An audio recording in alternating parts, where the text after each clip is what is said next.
Banyak orang yang punya sifat iri hati karena temennya naik pangkatnya, jabatannya semakin bertambah, semakin tinggi, hartanya semakin banyak. Dia kecewa, dia frustasi. Ada teman sejawatnya, sekolahnya sama, kuliahnya sama, tempat kerjanya sama. Hanya dia lihat kenapa dia bisa cepat kaya, kenapa dia bisa cepat sukses. Hati itulah pusing pikiran. Hingga akhirnya kadang-kadang orang yang lupa kepada Allah, lupa menggunakan akal pikiran yang sehat, yang buruk.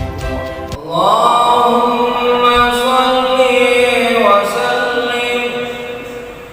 Allahumma sholli wa sallim wa zid wa adim wa an'im wa tafaddal wa barik bi jalalika wa kamalika ala zaini ibadika wa ashrafi ubbadika as'adil arabi wal ajam wa imamil tayyibata wal haram wa tarjumani bilisanil kidam wa manba'il ilmi wal hikmati wal hikam abil qasim sayyidina wa habibina wa syafi'ina wa dhukrina wa maulana Muhammad. Assalamualaikum warahmatullahi wabarakatuh. Alhamdulillahirabbil alamin. Amma ba'du.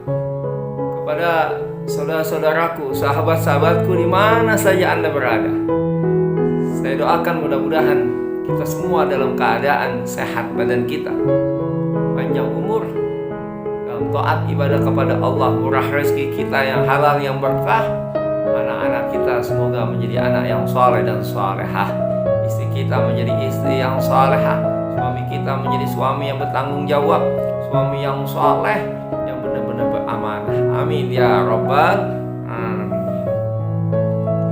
Saudara sekalian, kesempatan yang baik ini saya ingin membahas tentang masalah penyakit hati yang ketiga, yang terakhir adalah sifat iri hati. Iri hati ini dilakukan oleh Qabil kepada Habil. Wa iyyakum wal hasad wa inna banai adama innama qatala ahaduhuma sahibuhu hasadan. Jauhkan dirimu dari sifat iri hati dengki. Sebagaimana penyakit iri hati, penyakit dengki ini telah dilakukan oleh anak Adam alaihissalam, yaitu Qabil kepada Habil. Karena zaman dulu, zaman Nabi Adam memang belum ada orang, itu kawinnya kawin silang. Jadi anak yang lahir, yang pertama pasangan laki perempuan, nanti anak yang bawa lagi pasangan laki perempuan. Nah itu nggak boleh, misalnya Habil dengan Labuda, Qabil dengan Iklimah, tapi disilang. Habil dengan Iklimah, Qabil dengan Labuda. Nah karena dia lihat Qabil pasangannya kurang cantik, sedangkan Habil dengan Iklimah yang cantik, dia nggak mau hukum Allah. Akhirnya disitulah terjadi perselisihan. Si Habil dibunuh oleh Qabil. Itulah pembunuhan yang pertama kali dilakukan di dunia ini oleh seorang anak manusia yang bernama Qabil. Coba kita lihat saudara-saudara, penyakit-penyakit ketiga inilah penyakit sombong, penyakit serakah, penyakit iri hati. Tiga induknya dosa. Dari sifat serakah terjadi pembunuhan, Dari sifat sombong menimbulkan terjadinya pembunuhan, sifat iri hati menimbulkan terjadinya pembunuhan. Makanya dianggap itu 3 penyakit hati itu penyakit induk, penyakit yang besar, penyakit yang sangat berbahaya. Berapa banyak orang karena hatinya merasa iri hati, hatinya merasa kecewa, dia menganggap mungkin ada orang yang tidak adil kepada dirinya, sehingga akhirnya karena dia gak suka, dia bunuh. Nah, penyakit iri hati ini haruslah kita jauhkan. Gak boleh kita punya prasangka yang suuzon kepada orang lain. Penyakit iri hati yang ada di dalam diri kita ini yang akhirnya akan menyiksa diri kita sendiri, karena kita tidak merasa puas, tidak merasa bersyukur atas nikmat yang telah Allah berikan. Kalau penyakit jasmani itu kelihatan, pusing, kelihatan, jalannya goyang-goyang. Kalau dia kakinya patah, kelihatan dia jalannya menggunakan tongkat. Kalau dia muntah enak-enak, masuk angin, kelihatan dia lemah tak berdaya. Tapi kalau penyakit rohani itu nggak kelihatan, yang tahu bukan dirinya, yang tahu orang lain.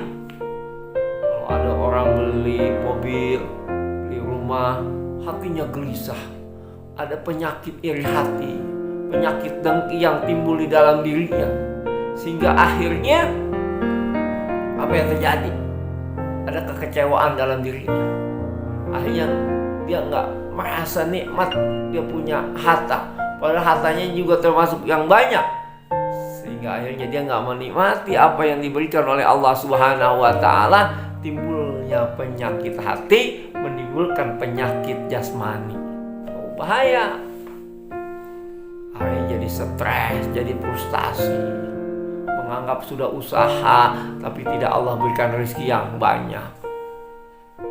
Saudara, ini banyak orang yang akhirnya bunuh diri karena adanya penyakit iri hati dalam dirinya. Dia nggak sadar bahwa itu adalah merupakan satu buah ujian dari Allah. Bersyukurkah dia atas nikmat yang telah Allah berikan?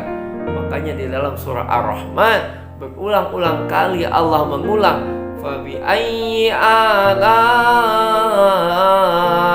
rabbikuma tukadziban. Nikmat Tuhanmu yang mana lagi yang kau dustakan? Allah mengulang-ulang fabi ayyi ala'i rabbikuma tukadziban, karena banyak orang yang tidak bersyukur atas nikmat yang telah Allah berikan. Akhirnya dia kufur atas nikmat Allah, dia stres, dia frustasi. Pada Allah sudah katakan, wala tai'asu mir rauhillah, jangan engkau berputus asa dari rahmat Allah Subhanahu wa Ta'ala. Ini sifat iri hati. Banyak orang yang punya sifat iri hati karena temannya naik pangkatnya, jabatannya semakin bertambah, semakin tinggi, hartanya semakin banyak. Dia kecewa, dia frustasi. Padahal teman sejawatnya, sekolahnya sama, kuliahnya sama, tempat kerjanya sama. Akhirnya dia lihat kenapa dia bisa cepat kaya, kenapa dia bisa cepat sukses. Pada iri hati itulah pusing pikirannya, sehingga akhirnya kadang-kadang banyak orang yang lupa kepada Allah, lupa menggunakan akal pikiran yang sehat, dia bunuh tuh orang. Banyak sekarang di mana-mana orang membunuh karena masalah kecil yang bisa diselesaikan sebetulnya masalah itu. Tapi karena sifat-sifat keangkuhan tumbuh, sifat-sifat keserakahan muncul, sifat-sifat iri hati ada, timbulnya pertumpahan darah. Saudara, banyak kita lihat saudara, kakaknya miskin, adiknya kaya. Seharusnya kakaknya bersyukur punya adik yang kaya. Atau sebaliknya, seorang adiknya miskin, kakaknya kaya, dia bersyukur kepada Allah Subhanahu wa Ta'ala, kakaknya hidupnya lebih baik daripada dia. Nah, yang kakaknya yang hartanya banyak, berikan bantuan kepada adiknya.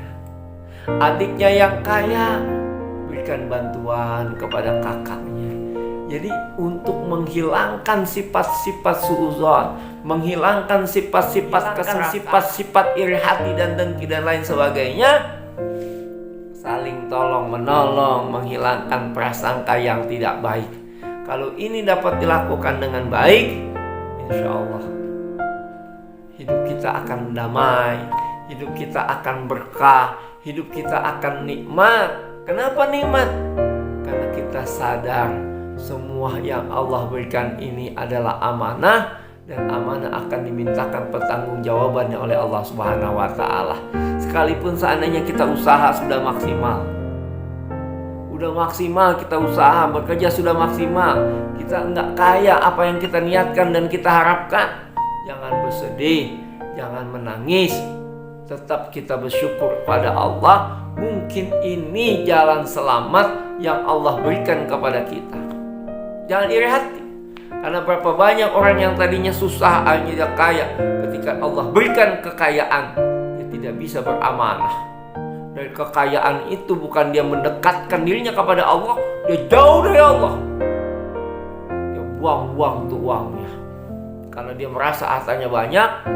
Ya, tempat-tempat ke prostitusi, bermain dengan wanita-wanita, kupu-kupu malam tanpa adanya ijab kabul, tanpa adanya pernikahan. Dia minum minuman keras, dia berjudi. Kemudian dia tidak mau tersinggung sedikit. Ketika dia tersinggung, dia nggak suka. Dia tinggal memerintahkan kepada anak buahnya suruh tembak, bunuh, buang, dan lain sebagainya. Jadi dia punya hartanya dia tidak bisa jadikan satu hal yang amanah. Akhirnya dia bukan dekat dengan Allah, semakin jauh dari Allah. Nah, kita mungkin harta kita nggak banyak, tapi kita tetap bersyukur kepada Allah.